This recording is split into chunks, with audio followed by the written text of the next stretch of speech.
झाला का दशरथ घास कापून? चाललाय काय हो, बरेच मंडळी विचारित राहतात का दशरथ घासाची लागवड नेमकं कशी केली पाहिजे, म्हणजे सरीला टोभून केली पाहिजे का वाफेत टाकून केली पाहिजे? तुम्हाला काय वाटतं? काय कशी केली तरी चांगलीच आहे. दोन्ही पद्धत चांगली ना? हा हे काय आता आपण या सऱ्यांना टाकून देईल आणि या सऱ्यांना लावला होता. हे पहा मंडळी, आम्ही इथं सऱ्यांना आहे ना दोन्ही सरी जी आहे मकाची सरी पाडलेली होती आणि सरीच्या दोन्ही बाजूला दोन्ही अलंग जे आहे तर ते असं टोबलेलं होतं, तर ते पण एकदम भारी आलेलं आहे. आणि इकडं त्याच्यानंतर आम्हाला वेळ नव्हता तर त्याच्यामुळे आम्ही डायरेक्ट आपण वाफा पद्धत कशी टाकतो डायरेक्ट घास टाकल्यासारखं त्या पद्धतीने टाकलेलं होतं बघा. तर ते पण एकदम मस्त आलेलं आहे बघा. इथं मी तुम्हाला हा उभा दाखवते आणि इथं कापलेलं आहे. ही टाकलेली पद्धत आहे आपली, म्हणजे कुठल्याही पद्धतीने टाकलं तरी चांगलं येतं ना.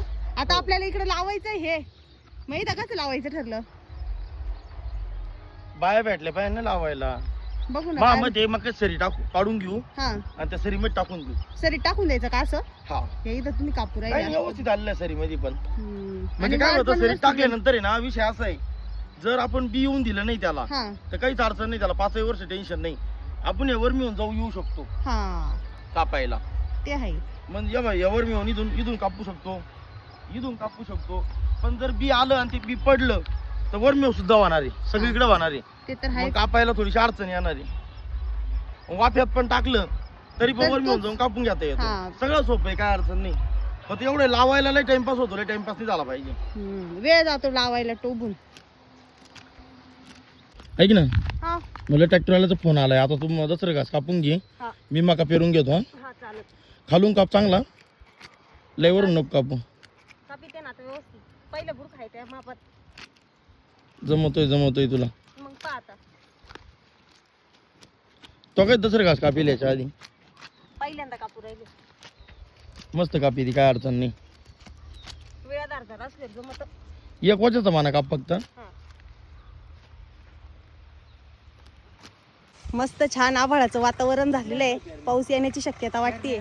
मंडळी तुमच्या झाल्या का पेरण्या? आमच्या इकडे झाल्यावर का पेरण्या चालू? हे पण चालले ट्रॅक्टर. आता आमच्या वावरात पण आलाय ट्रॅक्टर पेरणी करायला आणि इकडून पण एक दुसरा ट्रॅक्टर आलाय पेरणी करायला चाललाय.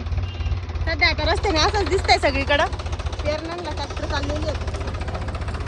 आम्ही आता इथं 20 गुंठे वावरामध्ये ना मका पेरून घेतोय. मकाचं बी आणलेलं आहे हे बघा, आणि मटेरियल पण आणलेलं आहे.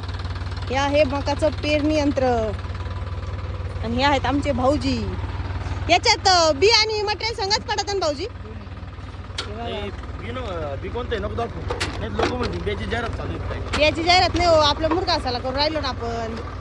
मटेरियल टाकायचं पाहत होते. यंत्राचं घास नाही करता यायचं. हे बघा मंडळी, पेरणी यंत्रामध्ये इथं बी भरलेलं आहे. 1 2 3 4 वाफे पद्धत पेरायची आम्हाला मका.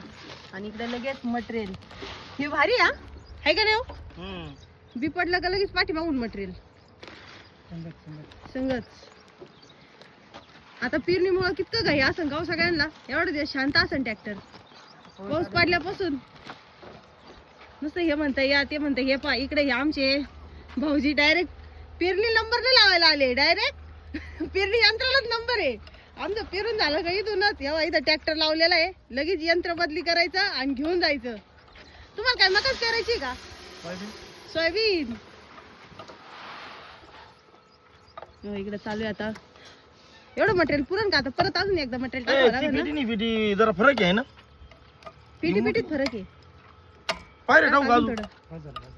मंडळी झाली बरं का आमची मका पेरून. हे बघा आता आलोय आम्ही. आमचं चाललंय इकडं रेन पाईपाचं नियोजन करायचं काम, त्याच्यासाठी आलोय. पाईप वगैरे आणायचे, त्याच्यामुळे वावर मोजायला आलोय. म्हणजे पाईप लक्षात येईल की किती आणायचे काय. तुम्ही काय करू राहिले? एवढं वर मस्त करतोय ना. हा, इथं बारीक नळी पडली नाही की. बरेच मंडळी म्हणत होती मका ऐवजी तुम्ही बाजरी करायला लागत होती. आपल्याला काय आणलं, मुरघास करायचंय. बाजरी धान्य कसं आहे विकत घेऊन खाता येतं पोटापुरतं. माणसाला किती लागतं खायला, पण कसं आहे जनावरांच्या चारा पाण्याचा आधी सोय पाहावा लागत ना मंडळी. त्याच्यामुळे चला आता घेतो कामावरून. इकडं मध्ये आता रेन पाईप टाकायला पाईप मोजले तर तिथं 4 पाईप लागत आहेत. आणि आता ह्या बाजूचे पाईप मोजून घ्यायचे. कसं आहे अजून एवढा काही खास पाऊस झाला नाही बरं का. पण पाऊस जर चांगला झाला तर परत पेरण्या करता यायच्या नाही. त्याच्यामुळं मका पेरून घेतली आहे. आणि समजा जर पाऊस झाला नाहीच तर मग पाणी भरायची काहीतरी सोय नको का? आणि भुईदांड्या जर पाणी भरलं फ्लोअरनी तर पाणी सगळं एवढं पुरवठी पडणार नाही. तर त्याच्यामुळे आम्ही आत्ताच रेन पाईपाची सोय जी आहे तर ती करून ठेवतोय. आलोच आपल्याला दसरा घास करायचं, त्याला पण पाईप घेऊन येतो ना. दोन्ही पण लगेच संगत आणता का? मग गाडीवर डबल डबल घालायचं का? ते हाय बो.